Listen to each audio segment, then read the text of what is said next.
Hey, everyone. Welcome back to the channel. In today's video, we're continuing the What If Deku Was a God series.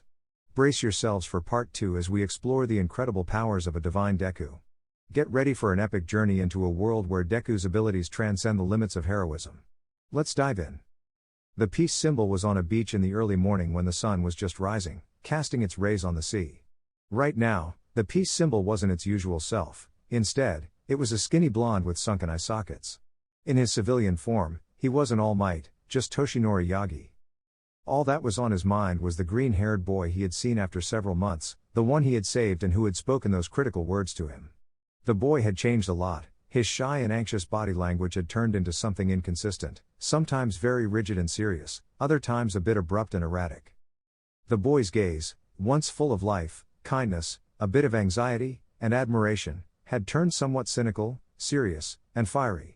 His words had shown anger for what had been said on that occasion, and rightfully so. He only wanted to help the boy understand that his dream wouldn't work, but his words had gone too far. He regretted saying things he shouldn't have. He couldn't dwell on his thoughts, as someone had arrived behind him, and when he turned, he saw a green-haired girl, Izumi. "Hey, sensei," the girl greeted the peace symbol casually. "Midoriya Shoujo, I was just here watching the sunrise while waiting for you," Toshinori told the green-haired girl. And yes, if you heard correctly, Midoriya, she was the twin sister of the green-haired boy, Midoriya Izumi. Unlike her brother, she had a fire-based quirk named Infernus, with powerful green flames that sometimes burned her. "You look thoughtful. What's happened?" Izumi asked Toshinori, who hesitated but wanted to clear his doubts. He took out a photo of Izuku in the hospital from his pocket, captured by the hospital cameras. "Do you know him?" Toshinori asked Izumi, who closed her eyes for a moment before sighing. "Yes, he's my brother. He left home a long time ago." "What's going on with him?" Izumi asked, sounding irritated, which Toshinori noticed. "Yesterday, he came to the hospital with a rookie hero, Mount Lady, who had been reported missing in pursuit of a vigilante, along with a villain known as Death Kill, dragging him chained," Toshinori explained. However, he saw Izumi smile and give a little chuckle, which puzzled him. "Is something funny? What did I say that's amusing?" "Nothing, sensei, but seriously? I knew my brother, and he was a total loser. I don't think he can now fight and defeat a villain like Death Kill, a Class A villain," Izumi said, not believing Toshinori's words about her brother. "Well, that's what happened. Even though he's quirkless, he managed to defeat the villain," Toshinori said, and Izumi interrupted. "How do you know he was quirkless? Did he say that at the hospital, or did you already know?" Izumi asked, confused, and Toshinori debated whether to tell her about the encounter with the sludge villain.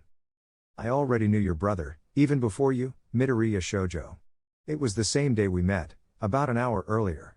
I saved him from the sludge villain, who also captured his friend," Toshinori explained, revealing only what he deemed necessary. "Did he get involved in the situation with the sludge villain on purpose, or was it unexpected?" Izumi asked, confusing Toshinori.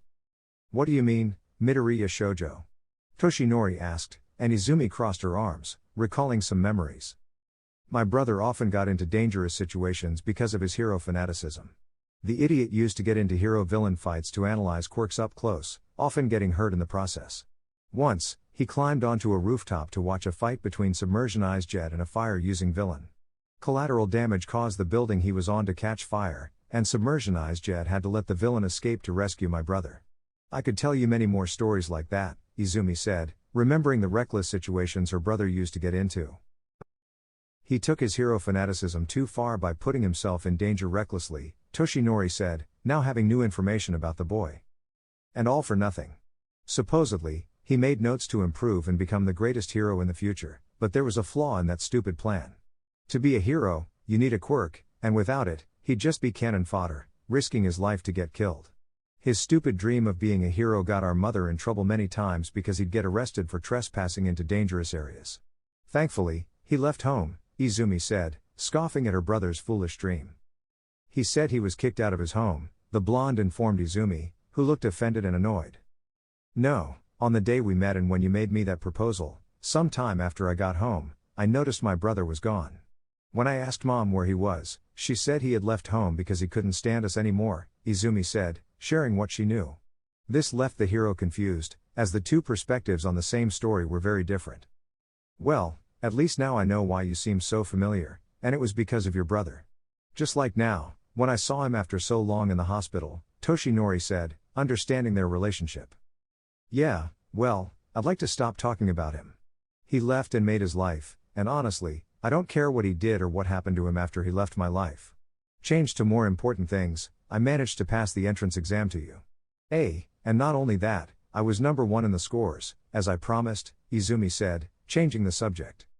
I'm proud. I knew choosing you as my student would be a good option, but you still have a long way to go. You only control 15% of one for all. You need to improve your control and temperament, Toshinori advised Izumi, who complained about it. My temperament, it's a result of my uniqueness. I have to scare villains who dare to do wrong in my way, Izumi had told Toshinori.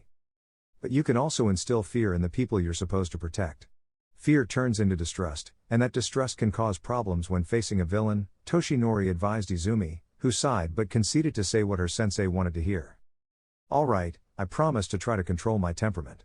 I swear I'll become stronger, and I still need to perfect your power, sensei, Izumi said as veins in her hands started glowing red, emitting sparks. What was this power? It takes us back to the day when Izuku killed 2 heroes, the day his dream shattered. Meanwhile, in another place, a scene unfolded where Izumi was present during the heroes and villains clash. Vertical bar vertical bar vertical bar vertical bar. Flashback. Vertical bar vertical bar vertical bar vertical bar. Back off, or I'll kill him, I swear to God, a limo villain spoke to the heroes, holding a captured boy, Bakugo Katsuki, hostage. The issue was Katsuki's quirk, which let him produce explosive sweat, making him dangerous to approach. Among the crowd, a certain green-haired girl, our protagonist's sister, was trying to figure out what to do. Her fire quirk was useless as it could incinerate Katsuki. She noticed a brunette attempting to free Katsuki but struggling due to his explosions. The green-haired girl, Izumi, decided to intervene. Igniting her hands, she propelled herself toward the brunette, saving her before an explosion occurred. Izumi hugged the brunette, extinguishing her flames, and waited for the imminent impact. Another one who wants to die. So be it, the limo villain declared. Izumi, battered but determined, stood up. Are you okay? Izumi asked the brunette, offering a hand. The brunette explained her quirk could free Katsuki, but she needed to touch him for it to work. I can clear a path for you, but do you think you can do it? Izumi asked. The brunette nodded. Alright, hey, piece of garbage, come after me. Izumi drew the villain's attention, dodging his attacks using her quirk as propulsion. The brunette ran behind the villain. That's enough, you stinking thing. Izumi taunted, enraging the villain, who intensified his attacks. The brunette reached Katsuki. What the villain saw Katsuki floating, and the brunette, too. You'll be my new hostage. The villain tried to capture the brunette, but her levitation and a burst of fire vaporized his tentacle. Izumi attacked, using her fire to propel herself. She grabbed the brunette, launched her towards Katsuki, and safely took them away from the scene. Izumi faced the villain alone. He prepared to attack, but a powerful gust of wind flattened him. All Might had arrived. It's All Might. The onlookers cheered. All Might apologized for the delay and extinguished the fires caused by the explosions. Everything calmed down. Paramedics arrived to attend to the injured, including the brunette, Katsuki, and finally, Izumi, who had minor injuries. She was about to leave with the ash-blonde guy to go home since they lived nearby. However, she saw something she didn't like, prompting her to grab Katsuki by the shirt collar. What the hell's your problem? Katsuki complained as he was dragged by Izumi, not pleased with the situation. The issue was that certain heroes present in this conflict were scolding the brunette, and Izumi wasn't going to allow that. In the process, she took Katsuki along. Is there a problem? What's happening here? Izumi asked seriously, placing herself between the heroes and the brunette, who looked confused. Nothing, kid. We were just telling her how reckless she was for getting into a scene like this. She endangered herself, the hostage, and the civilians near the scene, Death Arms explained to Izumi, pointing to the brunette behind her, who shrunk under the hero's scolding. Her actions prevented us from acting. I just wanted to help, came the embarrassed, regretful, and somewhat sad voice from behind Izumi. You complicated things, that's what you did. Thankfully, you came to support the situation, Kamui Woods reproached the brunette behind Izumi. I'm sorry, the brunette apologized to the heroes. Hold on. The ash blonde guy interjected, getting involved in the conversation. You guys didn't do a damn thing. I almost died watching you standing there like a bunch of damn cowardly girls. Kid, I couldn't. Kamui Woods was saying, but Katsuki cut him off. Then shut up and be grateful that they intervened and did your damn job. They had the balls to throw themselves into danger even when they were at a disadvantage, Katsuki said, crossing his arms and huffing in anger. Alright, let's calm down. She may have acted recklessly and impulsively, I admit that myself, but her intentions were noble. Maybe her actions failed, but we shouldn't belittle someone for that. I acted similarly to her, with the only difference being that my actions were more appropriate in the situation, Izumi said to the heroes. Kid, you have to understand that your actions and hers were very different, Kamui Wood said to Izumi. In what way? She saved the hostage. If she hadn't intervened, no one would have done anything, not even me, as I might have killed him if I tried something. We both acted impulsively and recklessly, but at least she tried to help, knowing she was putting herself in danger, Izumi defended passionately. Alright, girl, we understand. But don't let it happen again. We appreciate your help even if it was a selfish act, Death Arms said to Izumi before leaving with the other heroes. After watching the heroes leave, Izumi and Katsuki turned their gaze to the brunette, who gave them a grateful smile. Thank you, I really appreciate that you defended me for my reckless actions, the brunette said to both of them, who just nodded. Katsuki grunted as he crossed his arms and turned his back to the brunette. We should go, Izumi. I don't want the old hag to nag me for being late. But before he left, Izumi just grabbed him by the collar of his shirt, wearing an overly sweet smile. Apologize for my friend's behavior. That grunt, like an animal, means you are welcome. Also, what's your name? Izumi asked the brunette, who gave them a smiling reply. I'm Ochako Uraka, nice to meet you, the brunette introduced herself. Midoriya Izumi, and the animal behind me is Bakugo Katsuki, nice to meet you, Izumi said, and Katsuki shot her an angry look for calling him an animal. Who are you calling an animal, damn vegan bitch? Katsuki said angrily, causing Izuku to twitch his eyebrow. Call me a vegan bitch again, fourth-rate Muslim, and your rabid dog face will become an abstract art masterpiece, Izumi threatened, putting a fist in front of Katsuki, who snorted in annoyance. Whatever, Katsuki said, rolling his eyes, indifferent to the threat. I see you get along quite well, Ochako said to both of them, who glared at each other. Maybe something good will come out of it. I've gotten used to being around this animal. I'm like his caretaker because if I don't keep an eye on him, the rabid dog will explode everything in his path, Izumi said to Ochako, then turned to look at Katsuki, who just flipped her off. Changing the subject, Katsuki, don't you have something to thank your savior for? Izumi asked. Not in a million years will I thank you for anything, idiot, Katsuki said to Izumi, who shook her head and pointed to Ochako. I mean her, idiot. You should thank her for saving your sorry ass from that limo villain, Izumi said to Katsuki, who refused, and Ochako was just nervous and confused about their interactions. There's nothing to thank for, it was a pleasure meeting you. I'd like to hang out with you as friends, Ochako said to both of them. Oh, sure, anytime. Izumi happily agreed to the proposal. Sure, for a friend's outing, you have to be my friend, and that's something that won't happen, round face, Katsuki said, giving Ochako a nickname due to her slightly chubby face. However, Izumi promptly gave him a tap on the back of his head. Don't be so disrespectful to our new friend. What he really meant to say is that he'd gladly go out with us for a friend's outing, Izumi explained to Ochako, who chuckled at their interactions. Do you have a phone number? Oh, of course. Ochako pulled out a small notebook from her bag, wrote down a number, tore the page, and handed it to the duo. Thanks, Izumi said before passing the sheet to Katsuki. Take it, and if you throw it away, I'll break your legs. Why would I want this? Katsuki complained, but Izumi started walking away. See you later, Uraka-san, Izumi said, moving away from the scene. Katsuki only glanced at Ochako, clicked his tongue, and started walking, holding the paper with her number. Izumi had gone far ahead since her home was a bit farther than Katsuki's. On the way, through the streets leading to her home, the sun was setting on the horizon. However, she stopped as someone had fallen in front of her, and it was All Might. When he touched the ground, he turned skinny. All Might? Izumi said, confused, seeing the number one hero blocking her way home. A pleasure, Shoujo. I apologize for appearing so suddenly, but I had to do it, All Might said to Izumi, who raised an eyebrow in confusion. Okay. Why?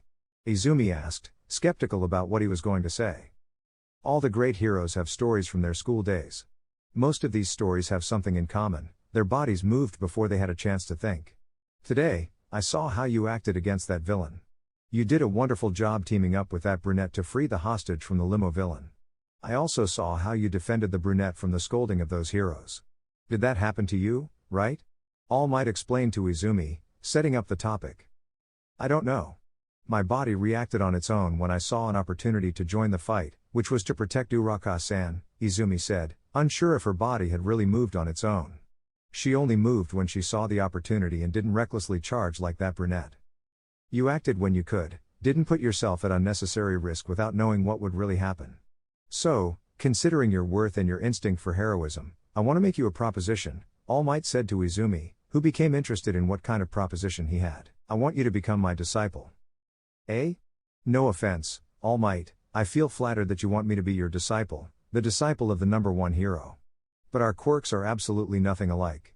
Yours is super strength, mine is a mantle of burning flames. I think it would be better to be Endeavor's disciple than yours, Izumi clarified, as her quirk wasn't compatible with All Might's for him to teach her everything he knew. I'll tell you a little story. At that moment, the symbol of peace was enveloped in a cloud of smoke, and when it cleared, a skeletal blonde with sunken eye sockets was revealed. Many have speculated about what my quirk is, but no one has come close to what it really is. My quirk is called One for All. It's a quirk that can store energy, but its most important feature is that it can be transferred to another carrier. I received it a long time ago, just like 6 others. In total, there have been 8 carriers, and I want you to be the 9th carrier of One for All. Okay. 2 questions. I may understand why you want me to be the 9th, but why do you look so emaciated, and aren't there more suitable people to carry your power? Izumi asked All Might, who lifted his shirt, revealing a large wound. Oh. This injury was inflicted 10 years ago. I lost my stomach and part of my left lung. After several surgeries, they managed to save me, but the price was that I could only be a hero for 5 hours. Now, I can only be a hero for 3 hours, and I need to find a successor before I can no longer be a hero and the world loses its pillar. I need to find the next pillar of peace. Maybe there is one somewhere else, but you are here, right now, so I'll repeat it. Do you want to be my successor?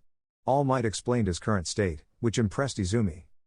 I accept being your successor, Izumi said, as this proposition was something enormous, something that would only happen once. Vertical bar vertical bar vertical bar vertical bar. End of flashback. Vertical bar vertical bar vertical bar vertical bar.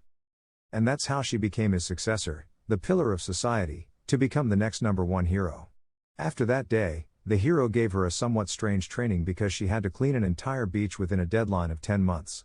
However, with her already excellent physical condition, she completed that training in 7 months. In the next 3 months, she trained the quirk of the number one hero, which he transferred to her through his DNA. And why did she need his DNA? He made her eat a strand of his hair, even though she found it disgusting, she ate it anyway. But she didn't just focus on training, she also became friends with Ochako Uraka and met a guy named Tenya Ida, Ochako's friend. And in the process, she always dragged Katsuki to hang out with that couple. Gradually, they became friends, even though there were always clashes with Ida, as he was a guy who followed the rules very strictly, and Katsuki only followed his own rules. However, they managed to tolerate each other thanks to her and Ochako. After finishing the 10-month period, the entrance exams for A's hero course began, where she and her 3 friends took the exams. She swept through everything in her path, ranking number 1, but Katsuki was very close, securing the 2nd spot, beating her only by 7 points. And several days later, her acceptance letter arrived, and within 2 days, she would start attending A, which was opening its doors to a new school year where she would meet her brother again, he in the general course and she in the hero course. Only time will tell how their interactions will be when they meet again, as neither of them likes the other to the point of wanting to kill each other. But, as I said, only time will tell. The night fell in Musatafu City, and with it, organized crime began to make its moves. Heroes patrolled the city looking for crimes, but on a rooftop, a green-haired guy in a vigilante suit watched from the edge. One of his tasks was to investigate heroes to see if they were corrupt. He wasn't alone. In his head, a sleeping puppy named Mordu accompanied him. Mordu had decided to join the green-haired guy to avoid being alone in the cabin where he lived. The green-haired guy, Izuku, started moving, but Mordu didn't fall.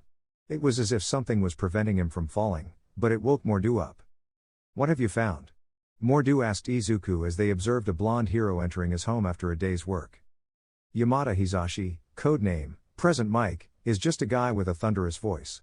His hero work is unremarkable, suspicions of crimes are minor, mostly damages to public property. Breaking windows with his voice is not a hunting reason, so he's in the clear, Izuku explained to Mordu, who was taking notes in a notebook. "Any new targets?" Mordu asked, to which Izuku shook his head, continuing to jot down information. He detailed the analysis of other heroes and their misdemeanors, leaving only a few who had committed serious offenses. "Do we need to investigate everyone at you? School facilities?" Mordu questioned as Izuku walked away towards his home. "It's a night for reconnaissance, not hunting. I need to understand the lives of heroes before deciding who deserves punishment," Izuku said, expressing his need to know the people shaping the next generation of heroes. As Izuku continued his thoughts, he identified two new heroes for reconnaissance, Fluctus and Air Cannon, known for their abilities related to waves. Meanwhile, in another location, Toshinori Yagi visited his mentor, Gran Torino, seeking advice on becoming a teacher. Torino questioned Toshinori's suitability for teaching, but Toshinori explained that he took up the role to keep an eye on his student, who was entering on a scholarship. Torino advised Toshinori to read a book on being a good teacher and questioned him about his student's progress. Toshinori revealed that his student, despite great potential, showed indifference towards her brother, whom Toshinori had criticized harshly. Concerned, Toshinori doubted his choice of successor, fearing he had entrusted one for all to someone with a dark past. Torino reminded him that people can change and urged Toshinori to consider his own past mistakes before criticizing others. "I just wanted to protect him," Toshinori defended himself, but a glance from his mentor silenced him. "And all you did was hurt him. What's this about cops only picking up our leftovers? Your intentions might have been one thing, but the way you executed it was entirely different," Torino had said to Toshinori, who felt ashamed and regretful. "I was reaching my limits, only had 5 minutes left, and in my haste to leave, I made the mistake of saying those words that I now regret," Toshinori told Torino, who just shook his head. "So, tell me, now that you've seen him again, how was that boy?" Torino asked Toshinori, who recalled the disdainful look the boy gave him and remembered those words, "By the looks of it, the kid hates you." Toshinori simply nodded in confirmation, recalling the boy's words when he saw him at the hospital. "Yeah," his eyes filled with hatred, fists clenched as tight as possible containing his anger, even the grinding of his teeth. "It's clear he hates me now," Toshinori told Torino, who just slapped his own face. "Well, add another person to the list who hates you. At least you won't have to see that kid again. It's been 10 months since you last saw him," Torino said to Toshinori, who gave a conflicted look, making his mentor groan in annoyance. "Now what, Toshinori? The kid is entering you." Toshinori dropped the bomb on Torino, who raised an eyebrow but then sighed. "Are you joking? The boy, the one you said couldn't be a hero, is entering hero courses? Where's his sister, who is also your student, and who probably hates each other, and you're going to be a teacher even though the kid hates you with all his being? Tell me this is a joke, Toshinori," Torino said, finding this more like a joke than a possible scenario, as many things would need to fall into place for this to happen. "Unfortunately not, Torino. Although the kid will probably enter general courses thanks to a student scholarship," Toshinori said, sighing. "Look on the bright side, you'll have a chance to reconcile with the kid, and maybe the relationship between siblings with your student will improve. Can you imagine if he finds the kid? The way things are going, it doesn't sound so far-fetched, a conflict between siblings like the first one and he," Torino said, and Toshinori clenched his fists at the mention of he. "I killed him in our last battle," Toshinori said, but received a smack on the head from his mentor. "His body was never found. Don't be so sure of your words, as he has many aces up his sleeve that could even save him from death itself," Torino said to Toshinori. "So, Toshinori, it was nice seeing you, but you have to go prepare for your new role as a teacher and find a way to apologize to the kid and try to mend the relationship he has with your student if you ever run into him." "Thanks, Torino," Toshinori said, getting up and heading to the exit. "You're welcome. Also, come by often. I want to know how the relationship between your student and the kid progresses." "Something tells me this is going to be a big deal," Torino said as Toshinori left his home. "Nana, I hope your student hasn't messed things up completely. I feel like something is surrounding that kid, and I'm never wrong." Vertical bar vertical bar vertical bar. The next morning. Vertical bar vertical bar vertical bar vertical bar. And so, the day arrived, the day of entry to UA. Izuku was dressed in the academy uniform, though he had the coat around his waist and the tie a bit loose. After wearing loose and mobile clothes for almost a year, he didn't want to feel confined in a tight suit. "I thought it would be bigger," Izuku said, hearing a voice saying the same a little to his right. He turned his gaze and saw the people he least wanted to see, his sister and the explosive Muslim. She was also looking at him, and his reaction was a scoff before turning his gaze forward. A brunette noticed this interaction and, seeing the resemblance between her friend and the green-haired guy, couldn't help but ask in a whisper. "Who was that?" Ochako asked Izumi, who just crossed her arms with a serious face. "Nobody," was a concise and to-the-point response, and seeing her friend's reaction, Ochako didn't press to know who this guy was and why he looked so much like her, although she had an idea. Maybe a cousin? A brother? Or some half-brother? That makes more sense, as she doesn't seem to want to talk about him, Ochako thought as she followed her group of friends closely. Izuku walked through the hallways toward his classroom but passed by the E-class, support class, and saw several students entering a workshop. His gaze met amber eyes, but before he could see the person's appearance, they disappeared into the classroom. He just continued on his way and found his classroom easily, 1C. Silently, he sat in a chair at the back. After all, there were only 3 more people in the classroom. As time passed, more people started coming in until a purple-haired guy sat in front of his desk. That purple-haired guy didn't even look at him, something that didn't bother him. As it was the first day of classes, many started introducing themselves to each other, and a guy talked to the purple-haired one with a tired look. "Nice to meet you, I'm Gaji Hattori," that guy introduced himself to the purple-haired one, offering his hand, but the purple-haired one just looked at him, making him retract his hand. "Shinso Hitoshi," the purple-haired one introduced himself without interest. "Hi, Shinso, what's your quirk?" "Mine is generating light rays from the tips of my fingers," Gaji asked while light began to generate on his fingers. "I can control anyone at my will if they answer a question. Do you like it?" Shinso said, and Gaji left with a nervous smile. He was going to greet the green-haired guy, but he just gave a twisted smile that terrified Gaji, and he ran far away from those two. Izuku just returned to his serious state while scoffing. "Wimp," Izuku had said, watching the guy run away from him. "I think the same," Shinso had said, turning to look at Izuku, who gave him the same twisted smile, but apparently, it didn't faze Shinso. "Nice smile. Are you a toothpaste model or something?" "Hey, and are you the one they test new medications on?" Izuku had said to Shinso, who looked confused. "Is something wrong?" "My control didn't work on you. Every time I can control someone, I feel a tingling, but with you, I felt nothing," Shinso had said to Izuku, who rolled his eyes. "It's when you answer a question. I just asked you another question, I didn't give you an answer," Izuku had said to Shinso, who understood why his quirk didn't react. "Besides, do you want to control me?" "No, of course not," Shinso had said to Izuku. "Okay," Izuku gave a simple answer, confusing Shinso a bit. "Is something wrong?" "I expected a different reaction. Everyone reacts the same way as that idiot when they find out I can control them. When they discover I can control them," Shinso had said to Izuku, who just shrugged uninterested. "Probably because you're the kind of person who categorizes others as villains just because of their quirk. I'm not that kind of person. Why would I label someone a villain for their quirk when I don't even have one?" Izuku had said to Shinso, raising an eyebrow. "Are you quirkless?" Shinso asked Izuku. "Wasn't it clear?" Izuku returned the question to Shinso, who just nodded in confirmation. "It's good to meet someone like you. At least you didn't judge at first sight," Shinso had said to Izuku, who gave a slightly less twisted smile. "And it's good to meet someone like you. You didn't mock me right away for being quirkless," Izuku had said to Shinso, who nodded in support.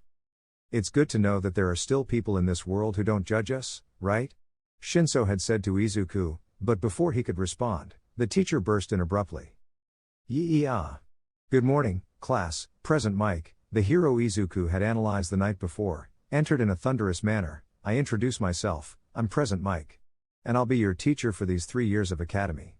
I hope we get along well, and give your best effort. Plus ultra." Present Mike said, and his students were caught up in the hero's excitement, also shouting the academy motto, plus ultra, except for 2 people, Izuku and Shinso. One had a sweat drop on his neck, and the other just shook his head in embarrassment. "Also, if you could follow me, the welcome for the new students is about to begin, and we must attend." With that, everyone stood up to follow present Mike. Vertical bar, vertical bar, vertical bar, vertical bar. A little earlier, in another part of the academy.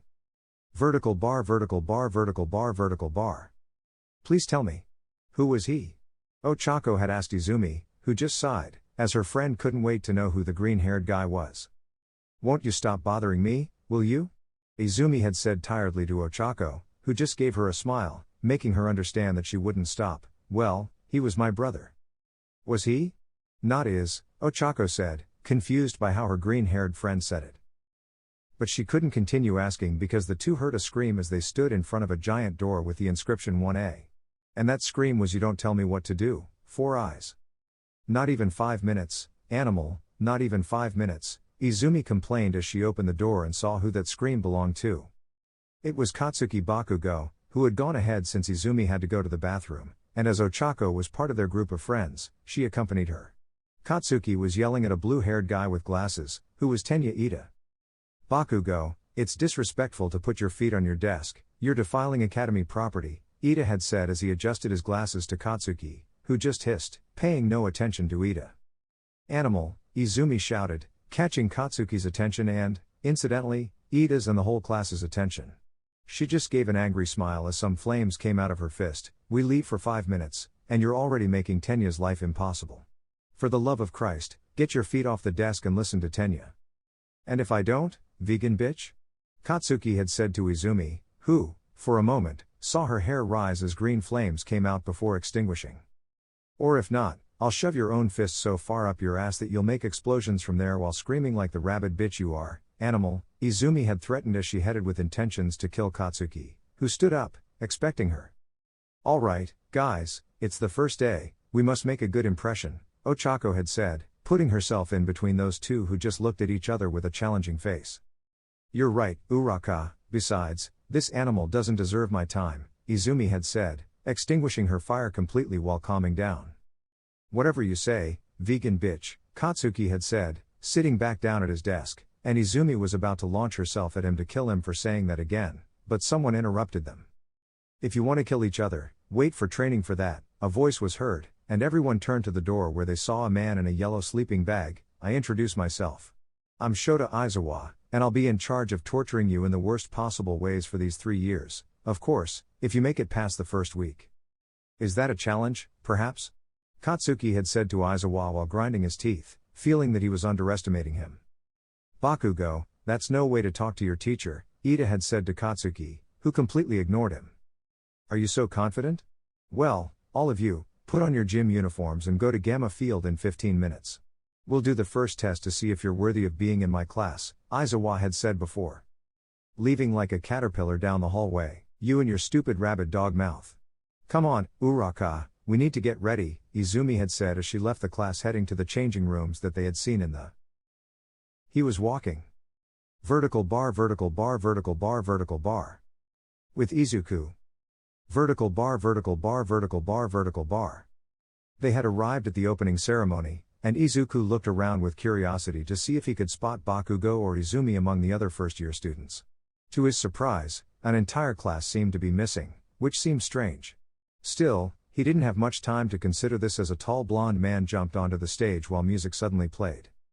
"Oh no," Izuku muttered, shaking his head in embarrassment. "Good morning, Academy," President Mike shouted with great enthusiasm. "Welcome, everyone, to a new school year." Which, of course, is going to be Plus Ultra. The students roared the school motto, and Izuku just rolled his eyes at the second-hand embarrassment he was feeling. "We give a warm welcome to all our second and third-year students, and a hearty welcome to our first-year students. Even those in Mr. Aizawa's class, who apparently have more important things to do than attend our opening ceremonies. But anyway, here is the one, the incredible, Principal Nezu," President Mike announced to the entire academy. Izuku looked and saw the first-year students, and in the crowd, he once again encountered those amber eyes, but the figure disappeared into the student crowd again. He shook his head, turning his attention back to the stage. A white animal in a formal suit came out on stage. Izuku listened to Nezu's speech, and just as the director began to speak, Izuku disconnected from the world. A strange sensation ran through his body, as if he were being watched. He tried to find whoever was watching him, but nothing. The only things he detected were a white mane, what seemed to be vines, and those amber eyes. But whenever he tried to see that person, they hid in the student crowd. He didn't like that feeling, as if he were the prey and that person was the hunter. However, the sensation disappeared when he stopped feeling watched and returned to the world just as the director finished his speech. "But of course, I know I'm not the one you really want to see," Nezu announced as his speech ended. "I'm also here to confirm that all the rumors are true. This year, our staff will be joined by the one and only All Might." "That's right, students," a loud and cheerful voice echoed behind them. Everyone gasped and turned to a figure with a cropped cape against the sun on top of the building. "Don't worry about your education. Because I am here." Izuku felt his blood freeze when All Might jumped over everyone's heads and onto the stage. He found himself clenching his teeth, hands tightened into fists, as he watched All Might. The man who had once been his idol, his hero, the one who had almost been the final nail in the coffin of his dreams, was once again standing beside him. But Izuku knew the truth: All Might wasn't this giant smiling figure that so much propaganda wanted to make him see. He was a bastard, killing children's dreams with a dirty and foolish ideal. Why were they letting him teach? "Hey," Shinso called out to the green-haired guy who snapped out of his trance of hatred for the symbol of peace, "Are you okay?" Izuku realized that his whole body was tense, hands clenched into fists that were turning whitish due to the force with which he was closing them, and that he was staring at All Might while small growls formed in his throat like a wolf. "Why shouldn't I be?" Izuku asked, forcing himself to calm down. His killer instincts were craving All Might's blood, but he knew it wasn't the right time. "It's just that you seemed about to jump to attack and kill All Might," Shinso said to Izuku, who sighed while crossing his arms. "It's because I find All Might repulsive," Izuku openly confessed to Shinso. Everyone turned to look at Izuku, some with their mouths open in surprise, others with looks of disdain or hatred. Not loving All Might in society was an aberration. Not worshipping All Might, the greatest hero in the UA school, was a mortal sin. Even Izuku felt All Might's eyes on him. "Is there a problem?" Izuku shouted loudly, putting on a look of death and destruction that made everyone turn their gaze forward. "Well, I hope to change your mind as you get to know me as a teacher," said All Might, with a smile on his face, but all he received was the green-haired guy rolling his eyes with disdain. "In fact, I hope to get to know everyone here at UA very well. I have gained a lot of experience and knowledge during my time as a professional hero, and I am here to pass it on to the next generation, hoping that one of you will rise to be the next symbol of peace." That brought a lot of applause and cheers from the other students, but Izuku was already bored with this shit. He was using too much willpower not to explode right now. What a waste of time. All there was an empty and truthless speech, and praises for the great symbol of peace. "I better go to the classroom," Izuku said, turning on his heel and leaving, visible to his classmates and teacher. All Might just watched as his student's brother left. He hadn't achieved anything. All he had done was openly proclaim his hatred for him, not to mention the murderous fury he had shown when he appeared. He hadn't accomplished anything. Solving this would be more complicated than he thought. Everything was relatively normal after the ceremony, although he had earned the hatred of some of the students. But it was something he didn't care about at all. In fact, for Izuku, it was quite simple. The classes were relatively easy for him. Izuku, walking through the academy's halls lost in his thoughts, didn't react in time when a person turned the corner of the hallway, causing the two to collide. It didn't do anything to him, but apparently, the other person was in pain. It was a blue-haired girl with a celestial color who spoke first. "I'm sorry, I didn't pay attention," apologized the girl, who was a celestial color, the one Izuku had collided with. "No, don't apologize, it was entirely my fault for wandering in my thoughts," Izuku cordially spoke to the girl, as it was genuinely his fault. "Nice to meet you, I'm Neihire Hato, a third year," Neihire spoke with a smile to Izuku, impressed by the good impression the boy had given her. "I'm Izuku, a first-year general studies." "Nice to meet you too," the green-haired boy introduced himself to Neihire. "Oh, I see," Neihire expressed after learning that. "My quirk is waves." She spoke about her quirk to Izuku, who found it quite interesting, having only heard about her quirk. "Very interesting. In my case, I don't have one. I'm quirkless," Izuku lied to Neihire. "Oh, I always had a question. How does it feel? Is it strange?" And so, Neihire started asking questions, and Izuku answered without getting bothered. "You already asked that, Neihire," Izuku expressed, responding to the last question. She just blushed nervously, and both started laughing, unaware of how he addressed her, but the surrounding students noticed. "Neji, we were looking for you. What are you doing?" A muscular blonde with a face that didn't match his body spoke. Beside him was a person with dark blue hair who remained silent and looked down. "Oh, Mirio, I was talking to Izuku. He's quirkless, and I started asking him things, lost track of time. By the way, let me introduce you to my best friends, Mirio Tagata and Tamaki Imajiki," they introduced themselves. "Call me Mirio," said Mirio, offering his hand to Izuku with a big smile. "Call me Tamaki," spoke the black-haired one with a depressed tone. "Nice to meet you, call me Izuku," Izuku said while shaking Mirio's hand with a bit of strength, making the blonde smile even more. "Now that I think about it. Weren't you the guy from the welcome ceremony who showed displeasure towards the symbol of peace?" Mirio asked Izuku, who just sighed at that. "I am. I'm just telling you not to look for trouble. Everyone has their own way of thinking, and I want you to respect my opinion toward him, even though it can be annoying." Izuku didn't want trouble over the All Might issue. He knew his words had earned a lot of disdain from many students. "I won't say anything about that. You have your reasons, and until I know them, I'll stay out of it," Mirio said to Izuku, who was pleased with that response, one less person to have problems with at the start of the school year.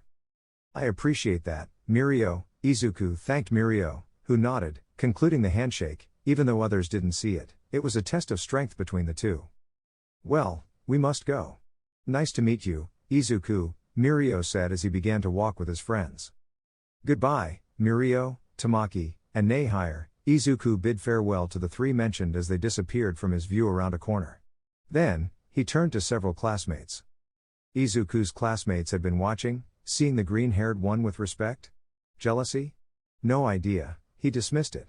What remained of the day was quite good.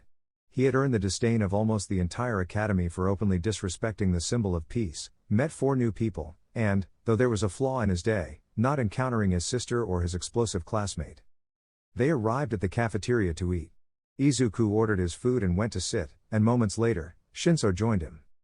"You've stuck to me a lot in a short time," Izuku said seriously to Shinso, who just started eating calmly. "Maybe, but it's better to be here than there," pointing to a table where his class was talking animatedly. "I don't like prolonged interactions with many people, and you've earned the hatred of many classes for the comment in the welcome ceremony, making." Shinso just turned, and Izuku imitated him, seeing how many from other classes looked at him with disdain as they moved away from their table, leaving Izuku and Shinso alone at that table with very few around them. Well, fewer annoying people to interact with. If they react like that to a comment, they're not worth even a glance, Izuku said disdainfully to Shinso, who agreed with the green-haired one. "Deku!" A shout echoed throughout the cafeteria. Izuku recognized that voice and was about to curse for seeing that person he hated so much at you. But he had to jump off the table as that someone had caused an explosion against him. "Bakugo," Izuku's voice was colder than usual, and hatred was evident in it too. "Bakugo, why did you do that?" Ida had arrived where they were and was reproaching the ash blonde, who ignored him, looking at the green-haired one with the same hatred. "Deku, what the hell are you doing here?" Katsuki asked, shouting at Izuku for seeing his face in you. "1. I came to study here." It was a simple and firm response from Izuku to Katsuki as he waved the smoke from the explosion away from him. Katsuki didn't take it well and prepared another explosion, but a hand grabbed the one Katsuki was preparing to launch against the green-haired one, and it was Izumi, who had a serious face. "Animal, get out of here and go sit," Izumi said in a way that Katsuki didn't argue. He just snorted as he freed his arm from her grip. "Whatever," Katsuki said, annoyed, walking away. "Tenya, go with him. And Uraka-san, sorry for the trouble," Izumi said to Ida, who just nodded and followed the ash blonde, leaving only the 2 green-haired ones and Shinso, who remained silent, watching everything. "I didn't need your help," Izuku said, disdainfully looking at his sister, who regarded him with scorn. "I wasn't offering it to you. What I did was because I don't want the animal to be expelled because of your presence here," Izumi said while rolling her eyes. "First of all, how did you get here?" "None of your business," was Izuku's curt response, escalating the tension between the 2 siblings. The twins had a battle of looks full of disdain, neither wanting to lose. This, coupled with the earlier scene, caused the entire cafeteria to watch them. However, the green-haired one just smiled scornfully, letting out a small laugh. "Hey, you're still the same insolent, disrespectful Izuku." "Whatever," was the last thing Izumi said before walking away from Izuku, going to her table where her group was. "Friends. And I see you're still the same proud bitch as always, Izuku said, causing Izumi to stop and turn to look at her brother. Look who's talking, the idiot who got into dangerous situations for a stupid dream, and when he saw that no one supported him in that impossible dream, he decided to run away from home like the coward he's always been, Izumi countered, clenching her fists. Izuku, I don't want problems with you, not again. You made a life separate from our family. If it was to pursue your dream of being a hero without a quirk, fine. I couldn't care less.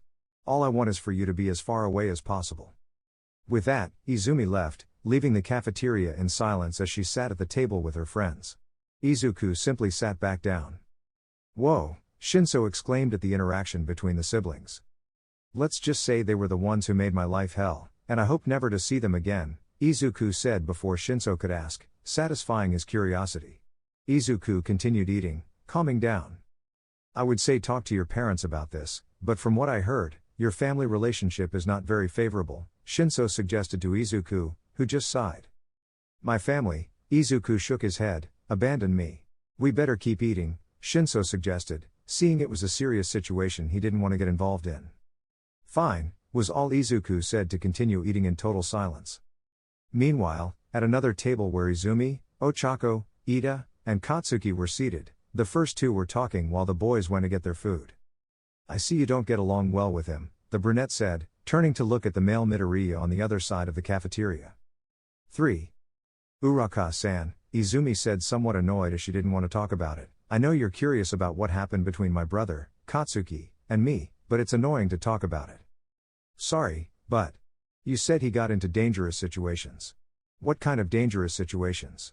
Ochako wanted to satisfy her curiosity about the new information on the relationship between the two siblings.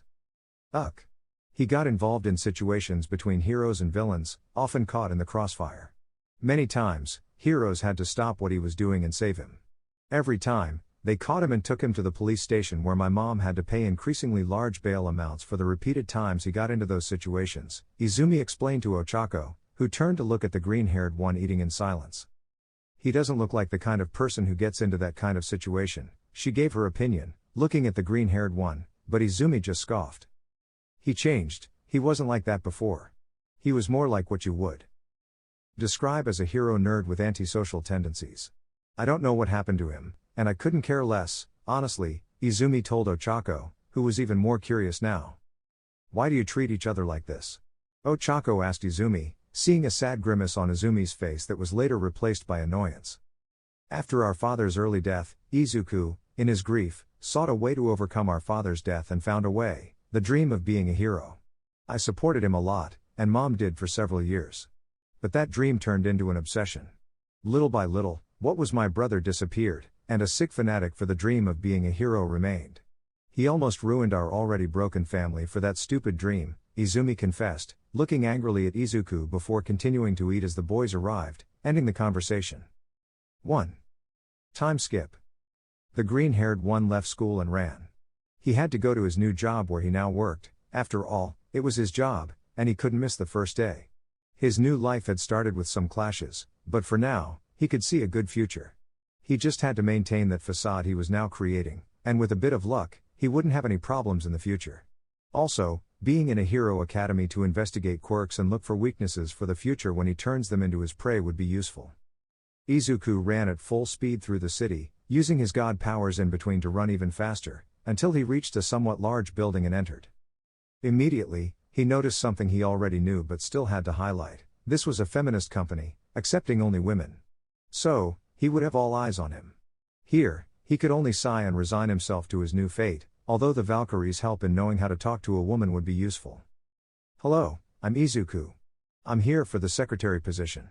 Mirko-san and Ryukyu-san should be expecting me, Izuku spoke, somewhat more amiable than usual.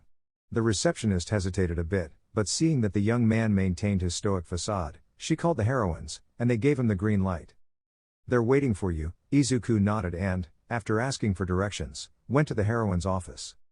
Well, let's get this over with, Izuku said to himself and entered the office, encountering the two heroines looking at him.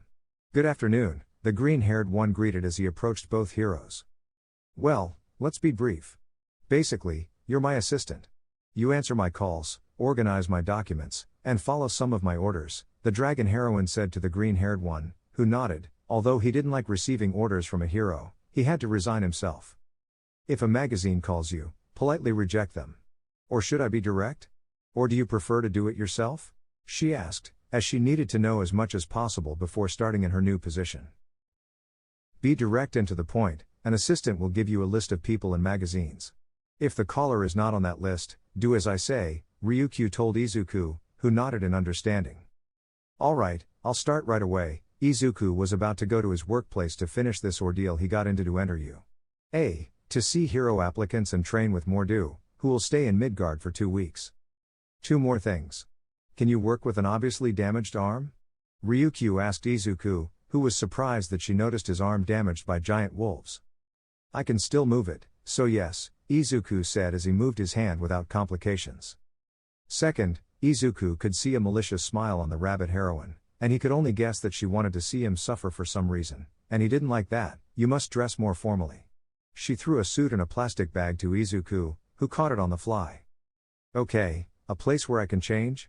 Izuku asked, and Ryukyu pointed to a changing room in her office. You can use that, but next time you come to work, I want you to already be wearing it, Ryukyu had said, and Izuku just went to change in the changing room where heroes changed from their hero costumes to more comfortable ones. And it didn't take long at all to come out. It was only 2 minutes in there before coming out of the changing room wearing the agency uniform made for him as the only male worker in the agency. He wore a dark green long collar shirt with some golden decorations, and over it, a dark green coat with some light green lines and golden buttons, black pants, and formal black shoes. On the back of the shirt and coat were the agency's symbol in gold. I thought it would be more formal, but apparently not. It's very comfortable, I must admit, Izuku said as he moved, enjoying the freedom of the outfit. It had style, was loose, and looked quite durable. He loved it. Maruko came up with the suit, Ryukyu said to Izuku, since she wanted a more formal suit for her first male worker, but Maruko thought differently. Oh, come on, no one likes those tight office suits. This one is better. Besides, it suits you well, kid, Maruko said, looking Izuku up and down. It's better to be comfortable, the job requires it, right, kid? You're right, and I'm not complaining. I like the outfit. I'm not a fan of office suits, I feel suffocated in them, but with this one, I feel comfortable, Izuku said while clapping his chest. Not feeling tight? Well, if you'll excuse me, I have to work, and I assume the desk outside is my workplace, right? Yes, and you have a lot of work. The previous secretary was incompetent and left a lot of paperwork. I wish you luck, Maruko said to Izuku, who nodded as he left Ryukyu's office. Something tells me that hiring this kid is the best thing I could have done, Ryukyu spoke as she watched the young man sit down and organize papers. Izuku continued like this until late when he realized it was already 11 p.m. and went to the exit where he met the dragon heroine, who was also leaving. Are you just leaving now? The heroine asked Izuku with curiosity, who nodded and gently massaged his neck before cracking it. There were 3 months of overdue paperwork due to a lack of an assistant. It was hard work but very rewarding now that it's finished. Tomorrow I just have to hand it over to my colleague to file all the completed paperwork, Izuku said, cracking his knuckles. The heroine was surprised by the effectiveness of the green-haired guy. You did a great job, but you shouldn't overwork yourself like that, Ryukyu told him. Izuku just shrugged, this was nothing for him. It's not like anyone is waiting for me at home anyway, so the extra time I spend busy is better, the young man spoke as he started walking home. Are you not taking a taxi? Ryukyu asked Izuku, who shook his head. I don't think a taxi would reach my house, Izuku replied without giving more information. But the heroine wanted to know more. Where do you live? Ryukyu asked Izuku curiously. I live in the Gila forest, in a cabin at the end of the forest. I moved there, Izuku replied, making the heroine widen her eyes. Gila forest? How can you endure the cold there? Said the dragon hero, impressed by the green-haired guy who just shrugged, or the beasts there. I have a favorable genetic makeup for the cold, and the coats I have work well. Since if I'm going to die from something, let it be known that I died fighting a pack of giant wolves or a beastly bear, not being run over by a drunk driver, Izuku said simply to Ryukyu, who was quite impressed by the guy since not even All Might dares to enter that forest. You're right. Having your death be told like that is better than the second option, although. Have you ever thought about moving to a less dangerous place? Ryukyu had said, making both of them smile. Honestly, No. In there, I can be alone without constant fear of other people. Well, I'll take my leave, Ryukyu-san, said Izuku, and with that, the green-haired guy began to leave for the Gila forest, which was far from there. Call me Ryuko, Ryukyu said to Izuku, who felt a giant claw take him, and looking, it was the heroine carrying him in the air. I wonder if I should take pictures and tell my grandchildren that I flew on a dragon instead, she joked, earning a laugh from the dragoness. After several minutes, they reached the outskirts of the Gila forest where the green-haired guy lived. Well, here is your stop, but are you sure? Ryukyu said, looking at the entrance to the icy forest where giant beasts lurked everywhere. Yes, besides, with the delivered coat, I'll be able to withstand the cold more. Thank you for bringing me, Izuku thanked Ryukyu while the hero smiled and said goodbye. After watching Ryukyu disappear on the horizon and Izuku was alone, he thought that not all heroes are so bad. And with that thought, Izuku entered the Gila forest to dress and hunt his next victim. But an event was approaching where Izuku didn't know, but there were already forces conspiring against the heroes, and he could only hope that any evil wouldn't force him to unleash his power to the maximum, because he would make any idiot pay for it. In another place, one could see a certain pale-skinned man looking at the blood of the renowned hero Ingenium. False heroes, I won't stop until they don't exist. Without saying anything more, Stain disappeared into the night while the police arrived to help the injured Ingen. Him alongside the ambulance, he was still alive, a miracle, but one thing could be seen, he could no longer be a hero again. The professional life of the hero Ingenium had come to an end that night at the hands of the hero killer Stain. Soon, he would encounter a vigilante named Ragnarok.